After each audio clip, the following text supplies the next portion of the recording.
Kisah Nabi Sulaiman ditegur malaikat karena lupa mengucapkan insya Allah. Kisah Nabi Sulaiman alaihissalam mengajarkan kepada kita bahwa jangan sekali-sekali lupa kepada Allah Subhanahu wa Ta'ala jika sedang mempunyai keinginan, di antaranya dengan berucap insya Allah. Nabi Sulaiman alaihissalam merupakan seorang nabi Allah yang solih, sekaligus seorang raja yang berjihad di jalan Allah Subhanahu wa Ta'ala. Dalam banyak kisah, Nabi Sulaiman alaihissalam termasuk nabi yang diberi Allah Subhanahu wa Ta'ala kerajaan amat besar, mulai dari manusia, jin, burung, dan angin takluk padanya. Sebagai seorang nabi sekaligus raja, Sulaiman alaihissalam adalah sosok yang teliti dan perhatian terhadap persiapan tentaranya. Beliau mempunyai kesukaan untuk berjihad di jalan Allah Subhanahu wa Ta'ala, menyiapkan peperangan dan menumbuhkan generasi yang gemar berjihad. Hingga suatu ketika Nabi Sulaiman alaihissalam bersumpah untuk menggauli istrinya dalam satu malam, yang mana jumlah istrinya adalah 99. Riwayat lain ada yang menyebut 70, 90, dan 100. Dengan harapan satu orang melahirkan satu prajurit yang berjihad di jalan Allah Subhanahu wa Ta'ala. Kisah Nabi Sulaiman ini sebagaimana hadis Rasulullah Shallallahu Alaihi Wasallam yang diriwayatkan oleh Imam Bukhari dalam Sahih Bukhari Kitab Jihad, bab man talaba al-walad lil jihad, mencari anak untuk jihad, menjelaskan bahwasannya suatu ketika Nabi Sulaiman alaihissalam sedang berbincang-bincang, kemudian berkata, "Demi Allah, aku akan berkeliling malam ini kepada 100 atau 99 perempuan atau istri, dan masing-masing istri akan melahirkan satu penunggang kuda yang berjihad di jalan Allah Subhanahu wa Ta'ala." Kata berkeliling adalah kata kinayah atau kiasan, di mana kata-kata kiasan tersebut sering digunakan oleh para nabi dan orang-orang solih sebagai pengganti kata-kata yang mempunyai konotasi jelek jika disebut secara jelas dan apa adanya. Malaikat yang mendapati hal tersebut kemudian menegur Nabi Sulaiman. "Katakanlah insya Allah," dengan maksud supaya Nabi Sulaiman alaihissalam mengikutinya.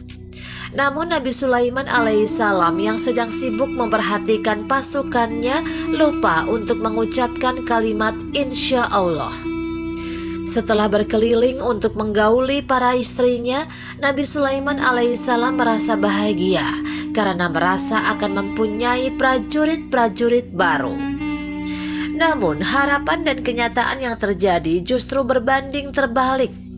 Sebab dari sekian banyak perempuan yang digauli oleh Nabi Sulaiman alaihissalam, hanya satu yang melahirkan. Itu pun dengan kondisi yang tidak lengkap. Kondisi ini bisa dimaknai berupa bayi prematur atau bayi yang lahir dengan kurang sempurna sesuai harapan Nabi Sulaiman.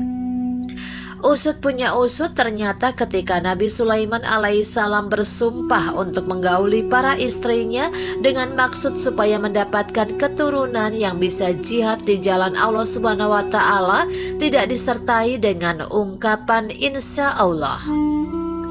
Itulah yang menjadi sebab kenapa yang melahirkan hanya seorang perempuan. Nabi Sulaiman alaihissalam lalai bahwa yang diucapkan adalah masih berupa harapan dan angan-angan yang seharusnya disertai dengan ungkapan insya Allah. Sebab Allah lah yang berkehendak terhadap segala keinginan makhluknya.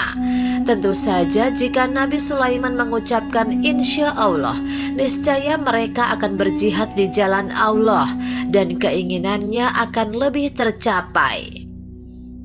Para nabi dan orang-orang solih tentu selalu mendambakan keturunan yang bisa mewarisi sifat-sifatnya kelak, sebagaimana Nabi Sulaiman alaihissalam. Namun Allah Subhanahu wa Ta'ala sebagai yang maha kuasa mempunyai kehendak berbeda dengan ciptaannya. sebagaimana yang terjadi terhadap Nabi Sulaiman alaihissalam. Karena lalai mengucapkan insya Allah, apa yang diangan-angankan tidak terjadi. Kisah Nabi Sulaiman alaihissalam mempunyai banyak pelajaran bagi umat manusia. Bahwasanya jangan sekali-sekali lupa kepada Allah Subhanahu wa Ta'ala jika kita mempunyai angan-angan dan keinginan. Di antaranya dengan berucap insya Allah. Pelajaran atau hikmah lainnya adalah kebolehan berharap mempunyai keturunan yang baik, sehingga ketika akan menggauli istri dianjurkan dengan maksud untuk mencari keturunan yang baik. Seorang muslim juga diperbolehkan untuk memberitakan atau menceritakan sesuatu yang masih bersifat dugaan di masa yang akan datang, namun dengan selalu bergantung kepada Allah Subhanahu wa Ta'ala.